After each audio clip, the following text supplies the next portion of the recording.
Welcome to another edition of Great Health, Abundant Happiness, and Outrageous Love. Mwah. Sorry, I made you reach, huh? That's all right. Got a little sugar baby here in the way. Yeah. Hey, so we're going to read another chunk out of the book. Exactly. So I'm just going to read 2 paragraphs on self-love. And I think everybody knows that we've spoken about it so many times. Self-love, self-love, self-love. It's first and foremost before any other love. So It's your foundation. It's your foundation. Yeah. Which is the first sentence here of this book. Self-love. This is the foundation for obtaining great health, abundant happiness, and outrageous love. Plain and simple, this is the mirror of your existence to your outer world. Whatever you see in yourself is the energy you project and you'll get back, the boomerang theory. This is the most basic information that is the premise for everything you attract and manifest into your life. Let's define this clearly. Whether you choose self-love or self-loathe, that is what you will receive. Are you attracting what you want to be attracting? This goes back to the mirror effect. Whatever it is that you're focused on and projecting, if it's a lack of something, then that lack is what you will see and you will get more of. If it's an abundance of something, then that is what you will see and get more of. There are numerous stories of people who've been extremely successful and lost everything. Some will never gain it back, while others will continue to be successful, regain all they lost and more. I know Tony Robbins, when he was 25, I think the story is that he met this woman in a Rolls Royce in a neighborhood, and I don't know, her husband was a trader or something. Anyway, he asked, what would you recommend? And she gave him a tip. He put everything he had into that, and he lost every penny. And look what he's done since. I think he may have actually lost everything again later in life and then got it all back. I don't know, but the stories go on about people like that. So many people. The point is, they have the Constitution, and they kind of set up that way to attract, goodness into their life, and whether it gets taken away or not, it comes back in. Right? Exactly, Yeah. exactly. So, and this is because both, whether you are the one who loses everything, doesn't get it back, or loses everything, gets it back, and usually then some, this is because both have the same ability for success, but the one who lost it all and remains in that state doesn't truly believe she is worthy of having so much. It's an actual internal thermostat that you have put in place to evaluate yourself. This is something that actually limits your rise and fall because it sets your temperature at whatever level you deemed you're worthy of. If you go above this, that is rarely enough to keep you there. The majority will lose whatever is above the thermostat. This is because we only feel we are worth so much. Everyone's worthiness is determined by their inner self-worth. Yeah, so I love that analogy of the thermostat. Everybody's got a thermostat on the wall, and if you set it at 70 degrees and it's 60 degrees in the room, the furnace kicks on, works really hard, firing away until it gets up to 70, and then it kicks off. Boom, drops down. They go over to 71, to your point. It could go a little bit higher, drops back 70, 69, 68, boom, kicks back on to get back up to 70. So that thermostat, we all have this internal idea. That's why I like the thermostat. It kind of puts it in your mind what it's like. It's that internal idea of where I belong in this planet, in this life. Right. It could be how much money you're going to make. It's who you belong with, the type of person you can get. I mean, you hear people all the time saying that person's out of my league or something like that. I mean, that's a self setting. Exactly. That they have, and they say, "Oh, that person's out of my league." Right. Or even that person is not good enough. I mean, that's another thing where they've set. They're not really looking for the good in that person, not looking at the good in that person. Exactly. Right? We have a good friend who has another YouTube channel, Dan Radio Style, and a lot of the people comment, I've been manifesting, or I'm living in the end if they're following Neville. or depending on who it is that they're following, they feel like they're doing all of the steps.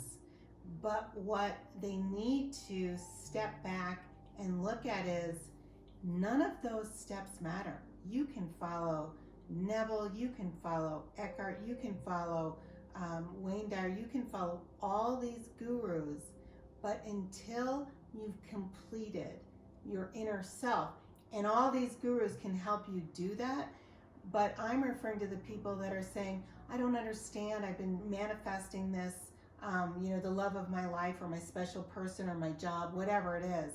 I've been manifesting this, I've been living in the end, it's not happening.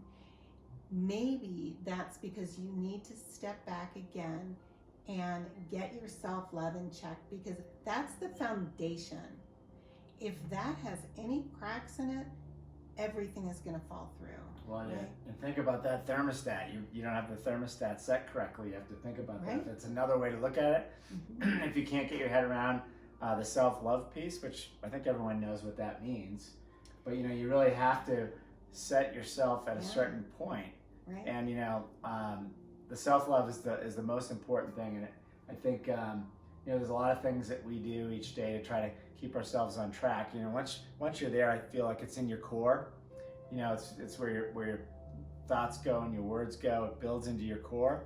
But to start out, every day, we meditate and we have a gratitude list and things like that that help. But you have to build that. It's really self-esteem, that self-love. Self-esteem, self-worth, self-love. And, I agree with you. I think everyone knows what self-love is, but I think everybody still doesn't understand that they need to take 100% responsibility and control over their own self-love. That cannot be fulfilled by anybody else. Right? That's a great point. Sometimes you think, well, I'll wait till I find that person, someone that's going to come fix me. Someone was just telling us a story lately about a friend who had somebody, he loved to fix people, and got this person who was broken and had to work on this person all the time. And, there's a lot of drama, obviously. So in a scenario like that, one of two things happens. There's always a lot of drama. Maybe that's what they like, which is fine. Well, clearly, I think in that particular situation, that is what that person likes and thrives on. And, in order for them to feel whole, they need to be able to fix someone else. And you wonder what would happen if that person actually was able to fix himself or herself. All of a sudden, this person is going to realize that they've been using the other person to fulfill something within them, and their lack is going to be very prominent. The other person who's fixed themselves is now going to realize, that person that was trying to fix me hasn't even fixed themselves. So, I'm out of here. It's a very interesting dynamic. You can't expect anybody to come in and fill what you're lacking. You need to fall in love with yourself 150% first. Well, that's very attractive too. When you see somebody that has their stuff together, you're attracted to that. I mean, not too many people want to dive into a burning house unless they have to, right? And go try to pull something out. Right. So, everyone wants to go to that, beautiful house with the rose garden and the birds chirping outside and, the sun shining overhead with a beautiful backyard where you can sit down with a bottle of champagne on ice and enjoy. Everyone likes that scenario rather than let me dive into this burning house that's about to explode. So you get my point. So if someone's got their stuff all together, they're obviously that, picture perfect relationship. That's what's attractive to people, to other people. Absolutely. No one really wants to go into a situation where it's going to be a lot of work. When I was younger too, I heard people saying things like, "Oh yeah, no guy really wants anything given to him. They want a challenge." But I always used to say it's funny to me, a challenge. I really want something that just fits, that works. I mean, we got enough challenges in life. Our relationship shouldn't be a challenge. No, I will say it does take work, so we're differentiating, Yes. important work. It's more nurturing and, Right. growing, as opposed to the kind of work that is exhausting. Yes, that's a great right? point. It's a great point. It's Going back to different. my analogy, the work on the house, maybe you have to trim the rose bushes. Maybe you have to get some Exactly, extra I love ice for the that, champagne bucket. So, you have gotta to nurture maintain. it so it Right. nurture it so it flourishes, Yeah, right? right. You don't even want to just maintain. You want to nurture Yeah, so it right. flourishes. Same with your own inner Take it self. to the next level. Nurture your own body so you flourish. Feed yourself the right foods. Give yourself the right exercise. Take your sun and your light, and your sleep, all those things. So, our goals are always to nurture all the love, self-love and outside love, right? Right, exactly. Yeah. And I know why you're talking about nurturing and food, because I think it's lunchtime. You said after this video we're gonna have lunch. Yes. I'm so excited for lunch. So that's it for today. I'd love to hear your comments on if you feel like you are still working on self-love, and is there anything that we can help you on in that journey, because there are so many tools to get there.